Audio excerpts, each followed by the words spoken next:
Africa. We have been lied to, trust me. Not by one person, not by one country, but by an idea that taught us to look at our differences and see enemies, to look at another tribe and see a threat, to look at another country and see competition, to hear another language and immediately create a distance, and sometimes to look at another African and somehow forget that they are African. But here's the question: who taught us to see each other this way? Look at Africa. Different languages, different cultures, different religions, different histories, different borders, different identities.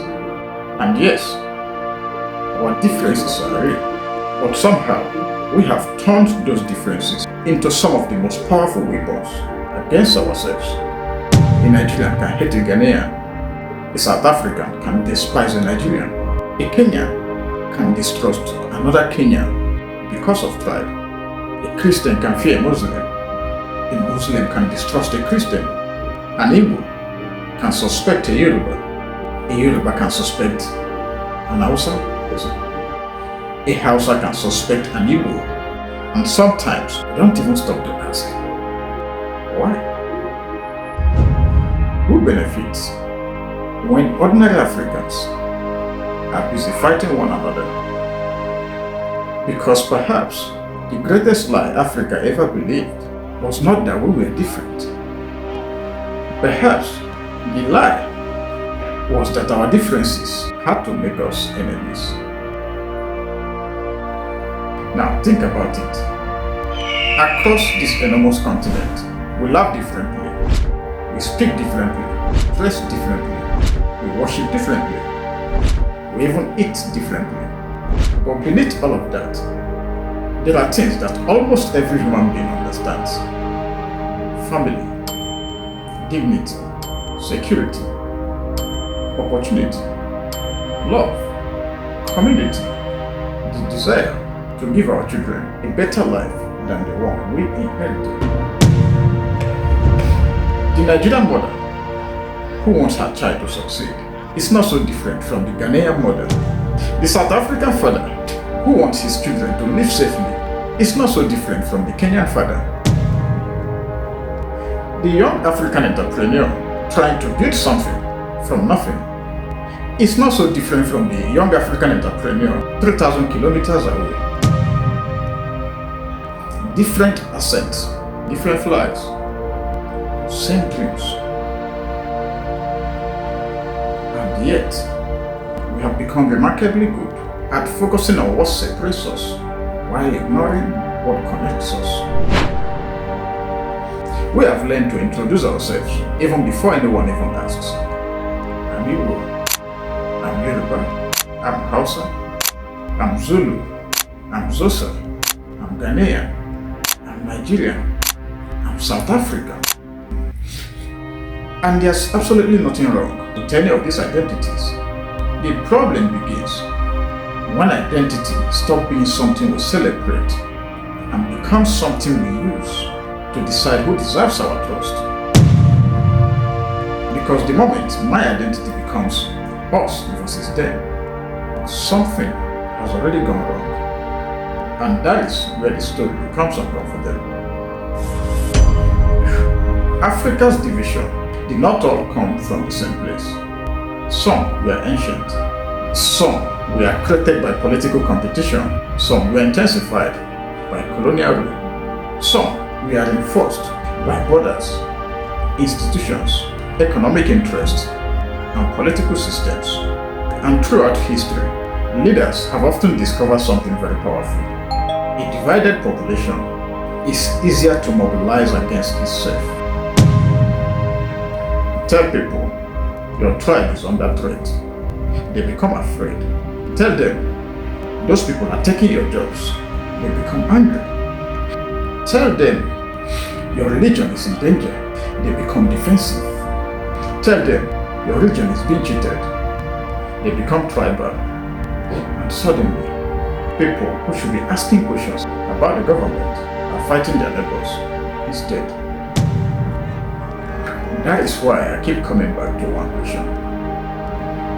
Who benefits when two ordinary citizens who both struggle with unemployment are convinced that each other is the problem? Who benefits when citizens who both suffer from poor health care are busy fighting over tribe? Who benefits when young people who desperately need opportunities spend their energy insulting one another online? Who benefits when ordinary Africans blame each other while those responsible for bad governance escape accountability? Who benefits? But before we become comfortable blaming politicians, we need to go deeper, because here's the part we don't always want to hear. We complain about division while participating in it. That is the hard truth. We complain about tribalism, then defend our own people when they are clearly wrong. We condemn propaganda, then forward information without checking whether it is true, because it supports our side.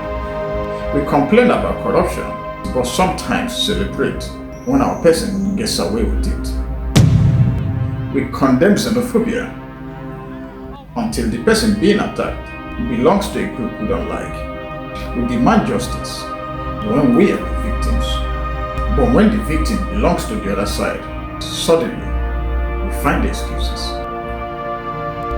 You hear us say, not all of us are like that. And that is true. But sometimes we don't realize how quickly we become exactly what we claim to hate. A person can hate tribalism and still be tribal.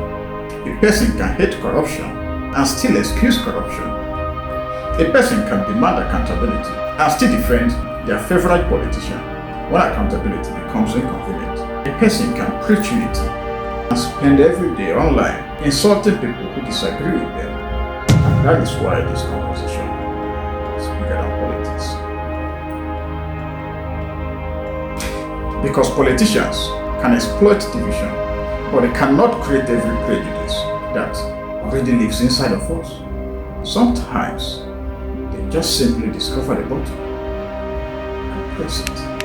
That is uncomfortable, but it's also empowering, because if we participate in the problem, then we can participate in the solution.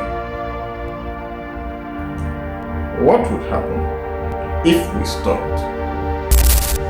What if a Nigerian could see a South African and see a brother before seeing a foreigner? What if a Christian could disagree with a Muslim without turning disagreement into hatred?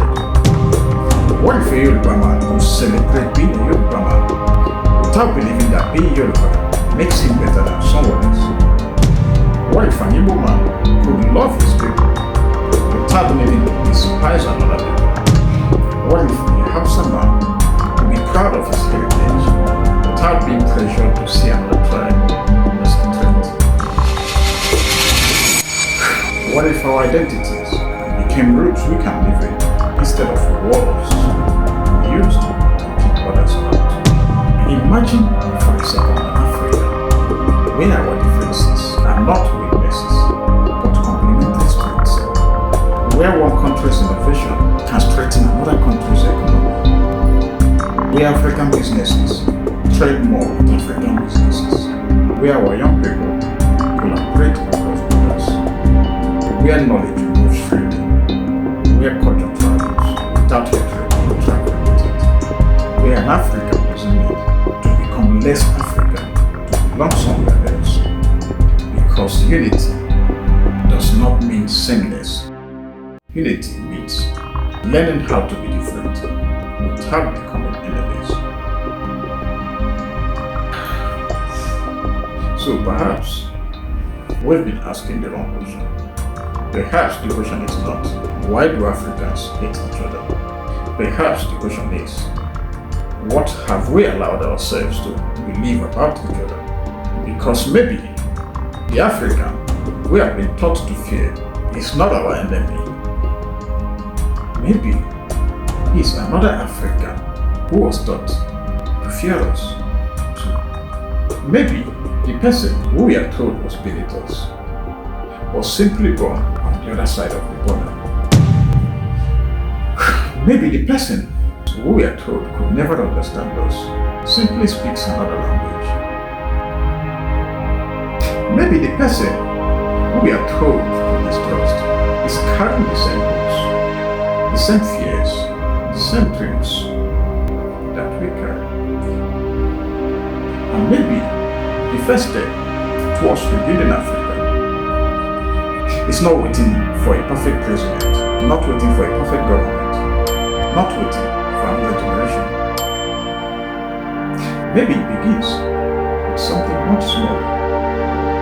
The next conversation, the next argument, the next election, the next social media post, the next time someone tells you, those people are the problems.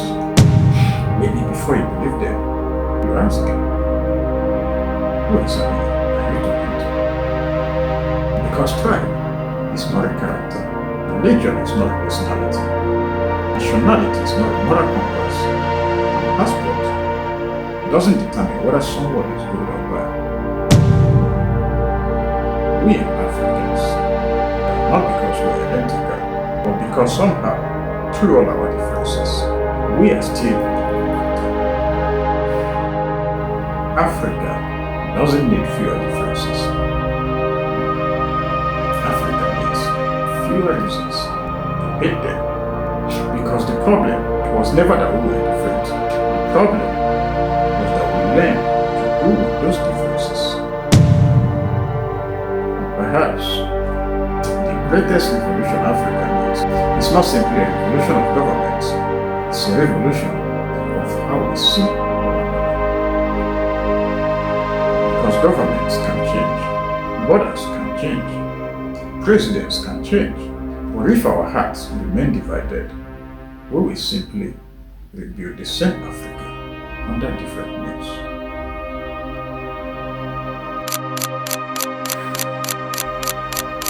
Thank you for watching. I am Xtopher, and this is the Yoruba.